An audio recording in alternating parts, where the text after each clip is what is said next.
होता, ज्या काळात स्त्रीला शिक्षणाचा अधिकार नव्हता, ज्या काळात मानवतेला कैद केलं होतं, त्या काळात पेटली एक क्रांतीची ज्योत। ही ज्योत होती संघर्षाची, ही ज्योत होती समानतेची, ही ज्योत होती शिक्षणाची, आणि त्या ज्योतीचे नाव होते क्रांतीज्योती सावित्रीबाई फुले।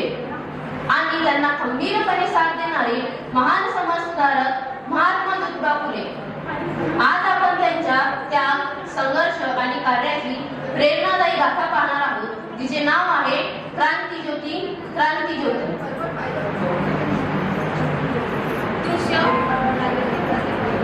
दृश्य पहिले। कधी कधी एखादा प्रसंग फक्त मन दुखावत नाही, तर तो दृश्य पहिले।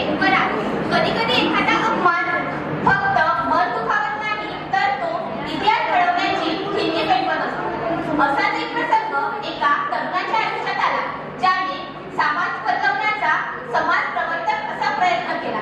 चला तर बघूया त्या प्रसंगाला, जिथून सुरू झाली क्रांतीज्योती।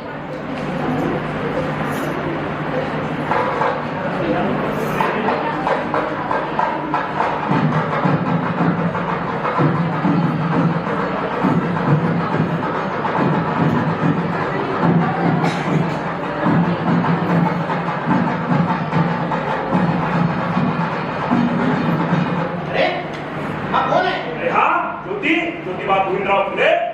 अरे हा तर शूद्र आहे। अच्छा, हो की हा शूद्र? आपल्या बाळातून हकलून द्या।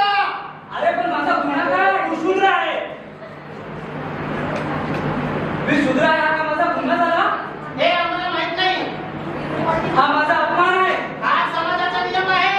जर असा समाज असेल तर मला या समाजाची गरज नाही। चल चल जावा आताच्या आता।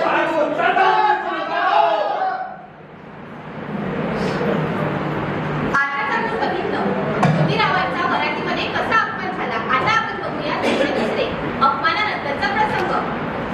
अपमानाची जखम मनात खोलवर कोरली गेली होती।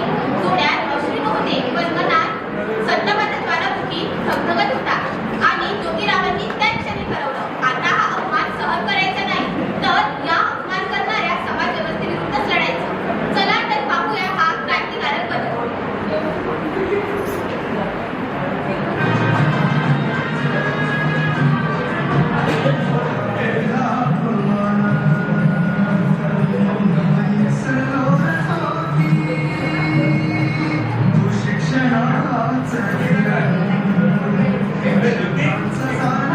बोला बाबा। एवढ्या लवकर घरी कसा काय आलास? तुझा मित्र पराजयच्या लग्नाला गेला होतास? बाबा त्या ठिकाणी माझा अपमान झाला। कसा काय? बाबा त्या ठिकाणी मला आपल्या जागेवरून हिणवले, मला शूद्र म्हणून घरातून बाहेर काढले। बाबा त्या ठिकाणी जनावराला घोड्याला जागा आहे, पण माणसाला जागा नाही। बाबा हा अपमान मला अजिबात मान्य नाही। अरे बाळा, आपल्या समाजाचे काही चालीरीती असतात, काही नियम असतात, आणि ते आपल्याला मान्य करावंच लागणार। नाही बाबा, मला या समाजाचे नियम मान्य नाही, जिथे माणसाला माणूस म्हणून समजला जात नाही। यासाठी मला आता समाजात बदल घडवायचा आहे। त्यासाठी शिक्षणात मोठी क्रांती करायची आहे, मोठी क्रांती करायची आहे। सावित्रीबाईंच्या शिक्षणाची सुरुवात। समाजाच्या अन्यायाविरुद्ध लढण्याचा निर्धार झाला होता, पण त्या लढ्याची खरी सुरुवात होणार होती शिक्षणातून। कारण अज्ञान हीच गुलामगिरीची मुळे आहेत आणि ज्ञान हे स्वातंत्र्याचं शस्त्र। याच विचाराने प्रेरित होऊन महात्मा ज्योतिबा फुले एक धाडसी निर्णय घेतात। ही फक्त शिक्षणाची सुरुवात नव्हती, ही होती एका महान क्रांतीची पहिली पायरी। चला पाहूया तो प्रेरणादायी क्षण, जिथे पेटली क्रांतीज्योती।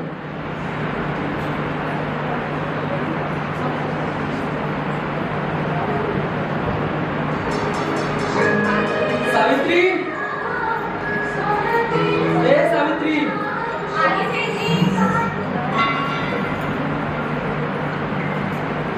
काय झालं सेठजी? तुम्ही इतके चिंतेमध्ये का आहात? सावित्री, आज बरातीमध्ये माझा अपमान झाला। मला आपल्या जातीवरून हिणवले। हा जो अपमान माझ्यासोबत झाला, हा समाजातील इतर व्यक्तीसोबत झाला नाही पाहिजे। यासाठी आता मला समाजात बदल करायचा आहे। त्यासाठी तू मला साथ देशील का? हो सेठजी, मी नक्की तुमची साथ देईन। यासाठी तुला शिकावं लागेल। सेठजी तुम्ही मला शिकवाल का? नक्की शिकवेल, पण तुला शिक्षणाबरोबर घरची कामे सुद्धा सांभाळावी लागतील. सेठजी मी घरची कामे सुद्धा करेन आणि शिक्षणही घेईन. हे बघा साऊ, आरंभ करसाल तर शेवटही करावा लागेल. नंतर नका बोलू सेठजीने त्रास दिला म्हणून.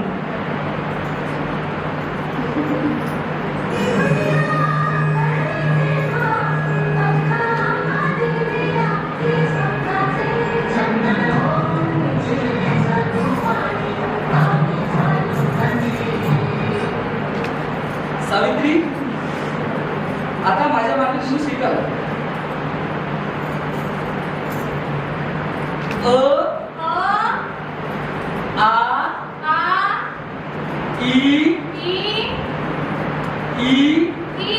आता तुम्ही म्हणा.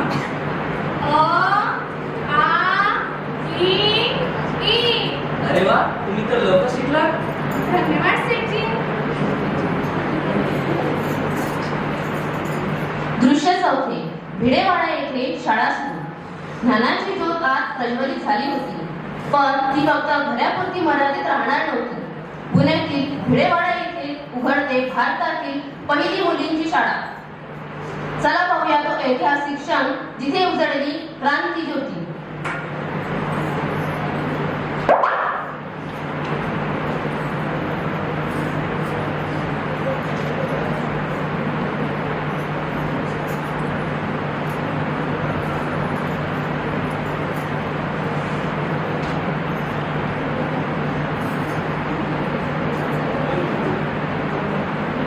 अरे ज्योती. हो बाबा बोला. किती शिकवशील तिला अजून? काही नाही बाबा, संशोधनामध्ये मदत म्हणून तिला सोबत नेत आहे. ठीक आहे या. येते बाबा.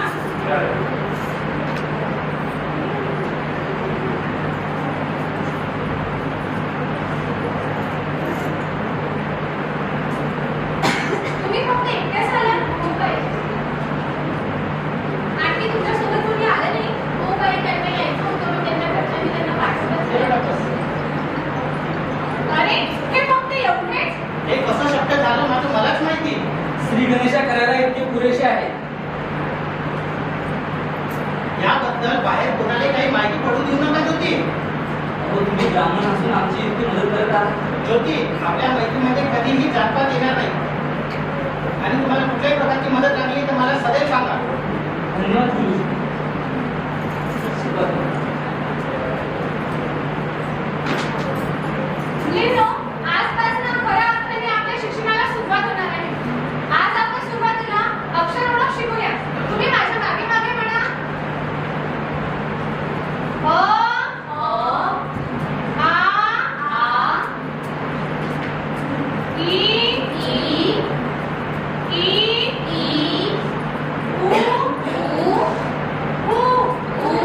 आता तुम्ही म्हणा.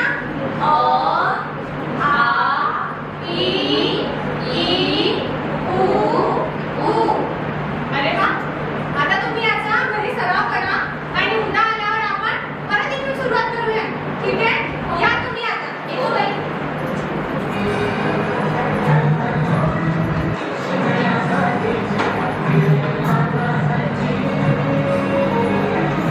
दृश्य पाचवे.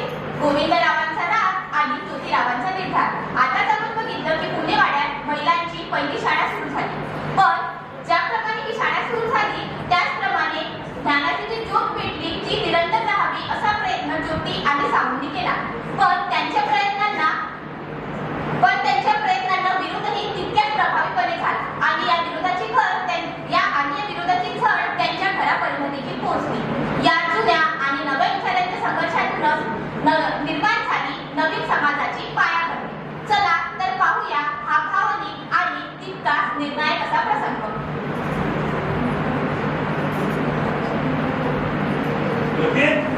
बोला बाबा. काय हे? तुम्ही माझ्या पाठीमागे शाळा उघडलीस आणि लपून लपून मुलींना शिकवतात. आणि सावित्री तू यामध्ये त्याचा साथ देतेस.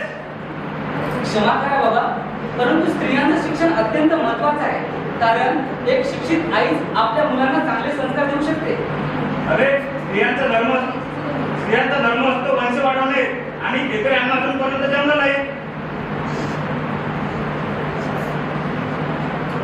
बाबा काय आहे स्त्रियांचा धर्म सांगा ना. हे बघा बाबा, आपला धर्म काय आहे मला तेव्हाच कळलं जेव्हा मला ब्राह्मणांनी वरातीतून बाहेर हाकललं हे सांगून की मी त्या विवाह मंडपाला अपवित्र करत आहे. काय आहे ही साहेब ती संस्कृती जिथे शूद्रांना शिकवलं जातं की ते वातावरण दूषित करतात आणि त्यांनी इतरांपासून लांब राहावं. अरे बाळा, मी तुला आधी सुद्धा सांगितलं आणि आता सुद्धा सांगतो की हे सर्व आपल्या शास्त्रामध्ये आपल्या धर्मामध्ये लिहिलेलं आहे आणि ते आपल्याला मान्य करावंच लागणार. नाही बाबा, हे सर्व शास्त्र लिहिणाऱ्यांनी सांगितलं. शास्त्र काय सांगतो, जो शिक्षण घेईल तो ब्राह्मण असेल. पण मी जर शिक्षण घेतलं मग मी ब्राह्मण कसा नाही? बाळा, तू खूप चुकीचं ज्ञान मिळवलं आहे. नाही बाबा, मी तेच ज्ञान मिळवलं जे आपल्यापासून या ब्राह्मणाने लपून ठेवलं. विश्वास ठेवा बाबा, मी सत्य आणि धर्माच्या मार्गावर आहे. धर्म आणि सत्याला कधी लपवायची गरज पडत नाही बाळा. बाबा, जगात एवढ्या क्रांत्या झाल्या, त्यांची सुरुवात पण अशीच झाली.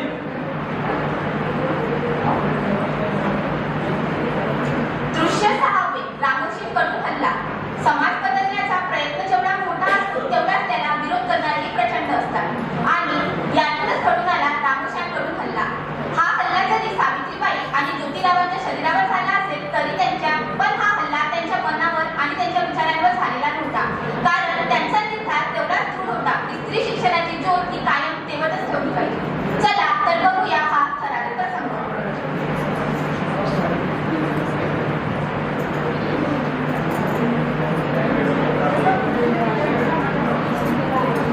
सेठजी, आपल्या शाळेमध्ये विद्यार्थ्यांची संख्या वाढत चालली आहे.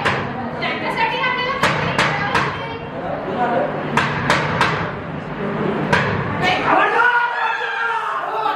कोण आहात तुम्ही? आम्ही तुमची हत्या करायला आलो. तुम्ही आम्हाला का मारत आहात? हे आम्हाला माहित नाही. आम्हाला सुपारी मिळाली 1000 रुपयाची. अरे जर मला मारायला तुम्हाला रामोशींचा फायदा होत असेल तर मारा मला. सावित्री, हे बघ, आपण यांच्या मुलाला शिकवण्याचं व्रत घेतलेलं आहे. माझ्या मृत्यूनंतर पण तुझं चालूच ठेव. काय म्हणलं आम्हाला? हेच की माझ्या मृत्यूनंतर त्या शूद्रांच्या मुलाला शिकवणं तू चालूच ठेव. आणि आम्हाला सांगितलं नाही तू शिकवत असतो. का सांगतील ना तुम्हाला? का सांगतील? त्यांनी तुम्हाला नियमित ज्ञान घेण्यापासून दूर ठेवलं. चोरी, डकेती, हत्येचं काम करून पोट भरण्यास मजबूर केलं. ते तुमचा वापर करतात आणि त्यांची कामे करून घेतात. ज्योती, आम्हाला माफ करा ज्योती. आमच्या हातून खूप मोठी चूक होणार होती ज्योती. आम्ही हे काय करायला चाललो होतो. आमच्याकडे पर्यंत झाला होता. पण झालं तरी आम्ही पुढे गेली. आता आम्ही कधीच काहीच करणार नाही. हे बघा, तुम्हाला तुमची चूक लक्षात आली ही सर्वात मोठी गोष्ट आहे. आम्हाला शिकवाल का ज्योती तुम्ही? हो, नक्की शिकवेल. तुम्ही या उद्याला आमच्या शाळेत. ठीक आहे.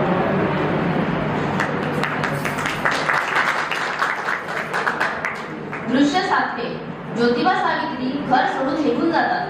विचारांचा संघर्ष आता टोकाला पोहोचला होता. एकीकडे समाजाच्या रूढी परंपरा आणि दुसरीकडे समानतेसाठी झगडणारा निर्धार. आणि म्हणूनच त्या दंपत्तीने ठरवलं, सत्याच्या मार्गावर चालायचं असेल तर घरही सोडावं लागेल. हा त्याग होता, हा संघर्ष होता आणि हाच होता खऱ्या क्रांतीचा आरंभ. चला पाहूया हा हृदयस्पर्शी प्रसंग.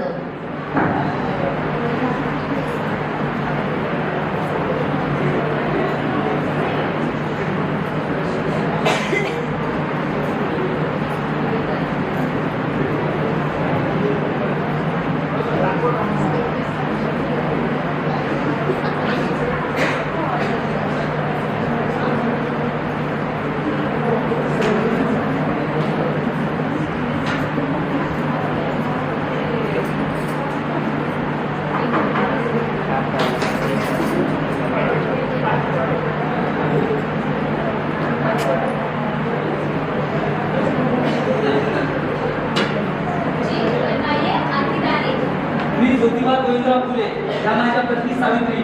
उस्मान भाई आहेत का घरात? आज ज्योतिबा फुले हो? जी हाँ. स्कॉटिश स्कूल में नाइजर के साथ खड़े हो? हाँ. आज Fatima, glad to meet you. Please come in. भाईजान, आया. हमारे कौन है? अरे ज्योति. उस्मान भाई. धन्यवाद. आइए बैठिए. खैरियत? हाँ उस्मान भाई. इसको कैसे याद किया? उस्मान भाई, पुणे में हमने एक स्कूल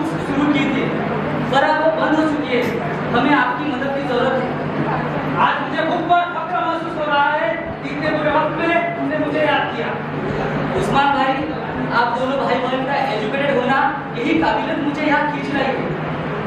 हमारा ये बड़प्पन है कि तुमने हमें इस काबिल समझा। रंगाने काल धमकी दिली, जर का आपण परत शाळा सुरू केली तर ते आपल्याला जीवाने मारून टाकतील. आता आपल्याला कोणाच्या धमकीला घाबरायची गरज नाही. पण सेठजी, आपलं स्वतःचं जीवन नुकसानामध्ये टाकून आपल्याला भिडवाड्यामध्ये शाळा सुरू करणे योग्य होईल का? सावित्री वाहिनी, हम स्कूल खोलेंगे, खोल कर रहेंगे। वहाँ भिड़ेवाड़ा में ना सही, यहाँ हमारे यहाँ। बहुत शुक्रिया उस्मान भाई। जो काम कर रहे हो ना, जो कि खिदमत है, जो आने वाले लोगों का मुस्तकबिल रोशन करेगा, हमारे साथ काम करके हमें बहुत खुशी होगी। धन्यवाद उस्मान भाई।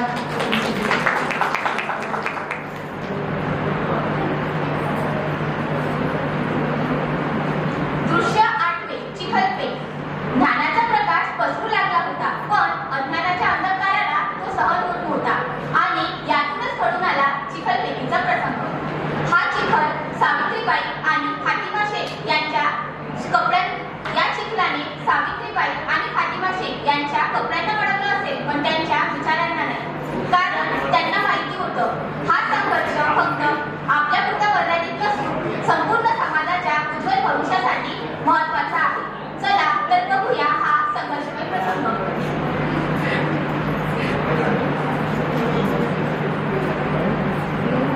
सावित्री, तुम्हें पता है आज हमारे स्कूल में एक नारायण लोखंडे नाम का एक लड़का है. किसकी सावित्री? मुलींची शाळा काढली आईने आणि तिच्या नवऱ्याने. मारायला. स्त्री शिक्षणामध्ये घोर पाप. मारायला, चला. मारा. रांधावा आणि नुसती काळा बनावा. अरे हीच ती सावित्री जिने शाळा काढली म्हणे. जर यांनी जर शिक्षण केलं, शिकले तर आम्ही काय करावं? मारा, मारायला. रांधावा, नुसती काळा बनावा यांना.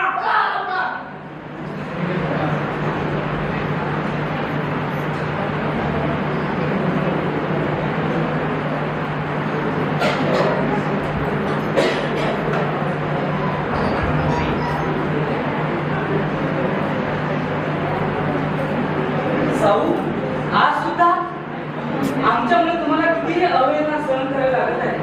पण आता पाऊल मागे हटणार नाही. ज्या पाणी तापायला ठेवतो.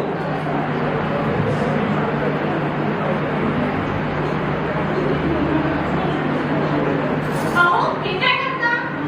सावित्री, आज तुम्ही उचललेले हे हिमतीने पाहून उद्या किती लेखीबाईंचं आयुष्य घडवणार आहे.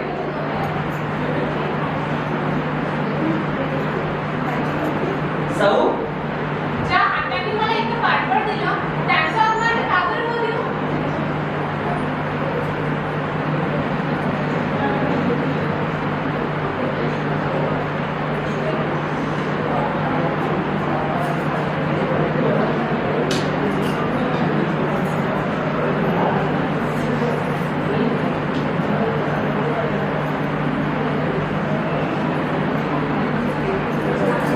फातिमा, काय मोठा साड्याने खूप सुंदर असं निबंध लिहिलेला आहे. मी आता सेठजींना सांगते आणि आपल्या वृत्तपत्रामध्ये प्रकाशित करायला लावते.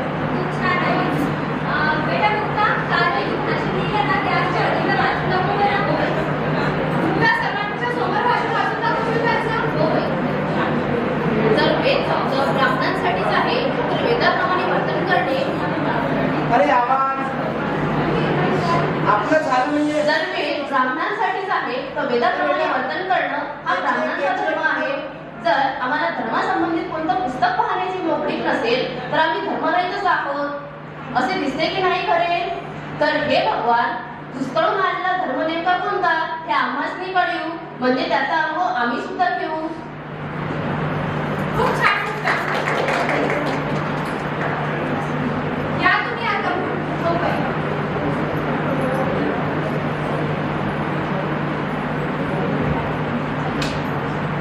दृश्य 8 काशीबाईंचा प्रवेश. समाजाच्या अन्यायाने भरपडलेली अनेक जीवनं, त्यांच्या वेदना, त्यांचा आक्रोश कुणालाच ऐकू येत नव्हता. अशाच एका असहाय स्त्रीची व्यथा. जगण्याचा आधार हरवलेला, पण मनात अजूनही आशेचा किरण. चला पाहूया हा हृदयस्पर्शी प्रसंग जिथे मानवतेचा खरा अर्थ समोर येतो. सावित्रीबाई हा दादा बोला ना. नमस्ते बाई. नमस्ते नमस्ते. ही काशीबाई 2 महिन्या अगोदर तिच्या नवऱ्याचं निधन झालं. सासरी असताना तिच्या कुणीतरी नातेवाईकने तिच्यावर अत्याचार केला आणि त्यातच ही गरोदर झाली. ज्या वेळेस तिला माहिती पडलं तर ती आई होणार आहे त्यावेळेस ही आता विहिरीवर जात होती आणि तिथं आत्महत्या करत होती. मला जेव्हा हे दिसलं त्यावेळेस मला राग नाही आणि तसंच मी हिला तुमच्याकडे घेऊन आलो. आता तुम्ही तिचा सांभाळ करा. या ना. बसा.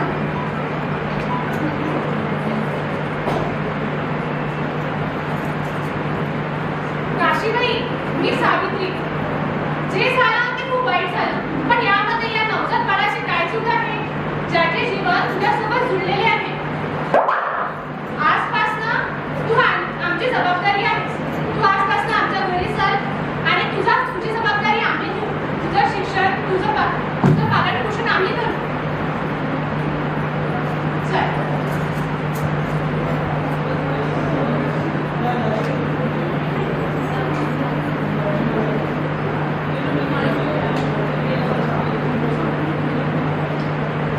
सेठजी, ह्या काशीबाई आहेत.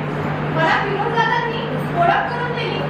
2 महिन्याआधी यांच्या पतीचे निधन झाले आणि कोणत्या तरी नातेवाईकांनी त्यांच्यावर अत्याचार केला. त्यांना समजले की ते आई होणार आहे. त्या आत्महत्या करायला जात होत्या. तर त्यांनी तिला वाचवलं आणि आपल्याकडे ते घेऊन आले. खूप चांगलं काम केलं तुम्ही त्यांना आपल्या इथे घेऊन आल्या. सेठजी, आपण एका काशीबाईचा तर जीव वाचवले पण समाजामध्ये अशा कित्येक काशीबाई आहेत. त्यांच्यासाठी सुद्धा आपल्याला काहीतरी करावं लागेल. मला असं वाटते त्यांच्यासाठी आपण एक मोठा आश्रम उघडायला हवं.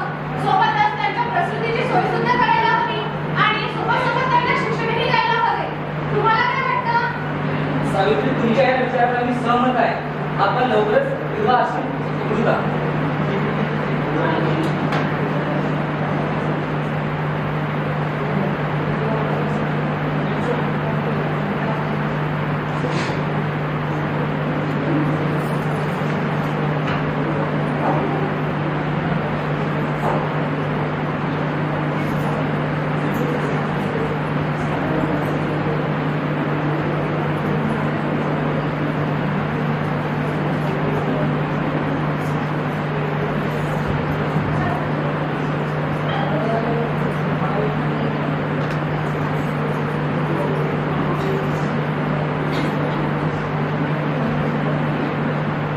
कशी आहेस काशीबाई तू?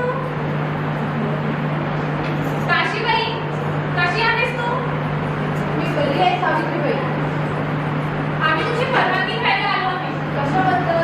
तुझी जर परवानगी असेल तर तुझा मुलगा आम्ही दत्तक घेऊ इच्छितो. आम्ही याचं नाव सुद्धा ठरवलेलं आहे. काय नाव ठरवलंय तुम्ही याचं? आम्ही याचं नाव यशवंत असे ठरवलेले आहे. अरे वा, छान नाव आहे. देशील? तसे मी याचं योग्य संगोपन करू शकत असतील म्हणून मी हे तुमच्या हातात देत आहे. तुम्ही याचं योग्य संगोपन करा आणि एक चांगला सुंदर गावी यायला बघा. काशीबाई, आजपासून यशवंत ही आमची जबाबदारी आहे आणि आमचा वारसदार सुद्धा. आजपासून तू तुझं आयुष्य हवं तसं जग. पुण्यात विवाह कर आणि खूप खुश राहा. आम्ही सदैव तुझ्या पाठीशी आहोत. सेठजी, यशवंत. सावित्रीबाई, तुमच्यामुळेच मला हे नवं जीवनदान मिळालं आहे आणि तुमच्यामुळेच आज या समाजात मला उंच माथ्याने जगण्याचं बळ मिळालं आहे. मी तुमची सदैव ऋणी राहील.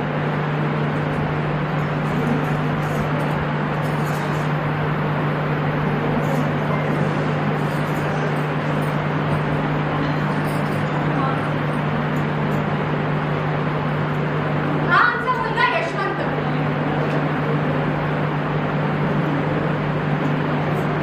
सेठजी, बाबा आले. अरे बाबा तुम्ही?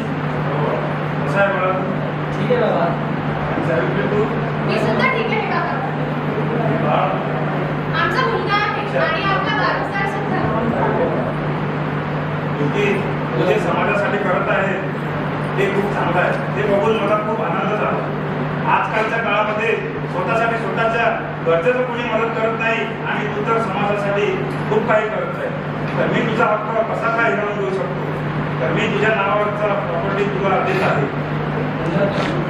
धन्यवाद बाबा. तुम्ही 35 एकर जमीन ज्योतिरावांच्या नावाने दिली त्यासाठी धन्यवाद. तुझा हक्क आहे तो. येते बाबा.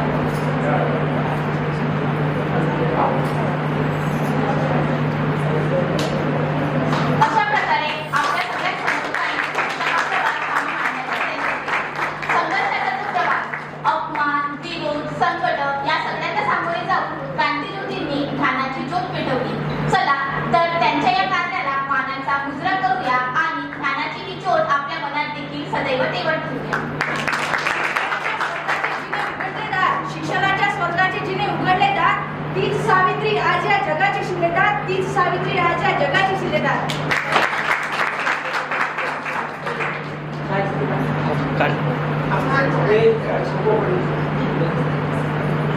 एक मिनिट सर्वांनी इकडे होतं एकदा सगळे भेटली पाहिजे छायाचित्र आहे घेऊ